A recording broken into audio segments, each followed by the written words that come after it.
Wealthy को झटका सा लगा। वह तो नारायणपुर में 2 साल रहना चाहती थी। उसने चौकीदार को कुछ रुपए दिए।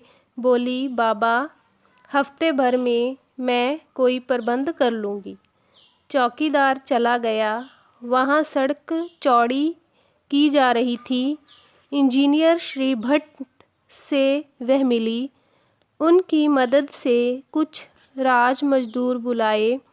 पहाड़ी पत्थरों से 2 छोटे कमरे बनवा लिए। ज़रूरत की आवश्यक वस्तुएं भी जुटा लीं।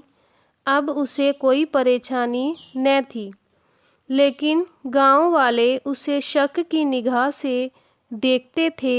कोई कहता विदेशी जासूस है, दूसरा कोई समझता अपने धर्म का प्रचार करने आई है। एक बार वेल्दी गंगोत्री गई। वहाँ उसे स्वामी सदानंद मिले।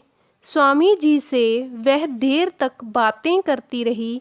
उसने स्वामी जी को बताया, कनाडा मेरी जन्मभूमि है, भारत मेरा मनभावन देश। रोशनी का त्योहार इस तरह कहीं नहीं मनाया जाता। स्वामी जी ने उसे प्रसाद दिया। फिर बोले, बेटी, तुम हर दिन दिवाली मनाओ, अंधेरे घरों में रोशनी पहुंचाओ, यही तुम्हारे लिए पूजा होगी। स्वामी जी से विदा लेकर वेल्दी चली गई। स्वामी जी की बात वेल्दी ने कितनी समझी कितनी नहीं, लेकिन वह सोचती रही। उसने तय किया वह अनपढ़ों को पढ़ाएगी। नारायणपुर लौटी तो देखा कि घर में चोरी हो गई है। कपड़े बर्तन कुछ भी नहीं बचा। थानेदार उससे पूछताछ करने आया। वेल्दी का मन उचाट हो गया, किंतु स्वामी जी की बात रह रह कर उसे कुरेद देती। थानेदार से उसने कहा, कोई खास सामान नहीं गया, आप चिंता ना करें। थानेदार चला गया। सचमुच वेल्दी की बनाई सभी पेंटिंग ज्यों की त्यों थीं। जल्दी ही उसने मुंबई में अपने चित्रों की प्रदर्शनी की।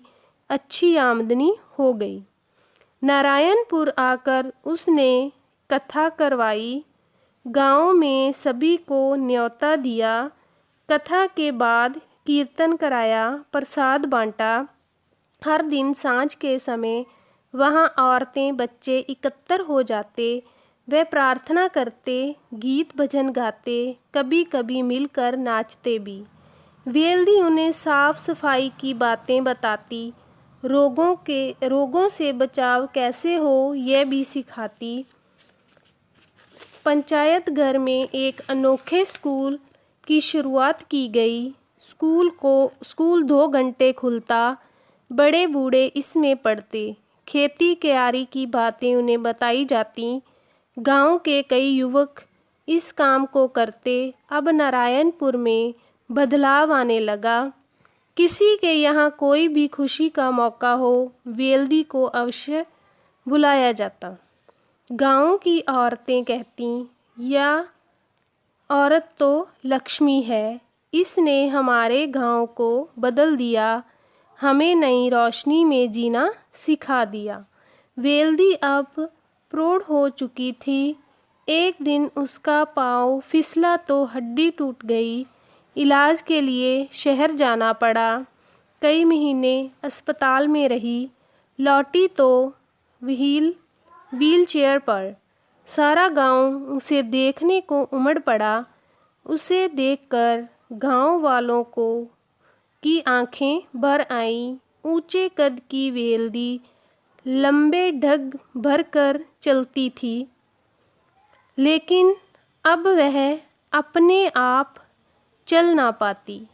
वेल्दी ने एक बार फिर दिवाली का त्यौहार नारायणपुर में मनाया, भरपूर उत्साह और उमंग के साथ।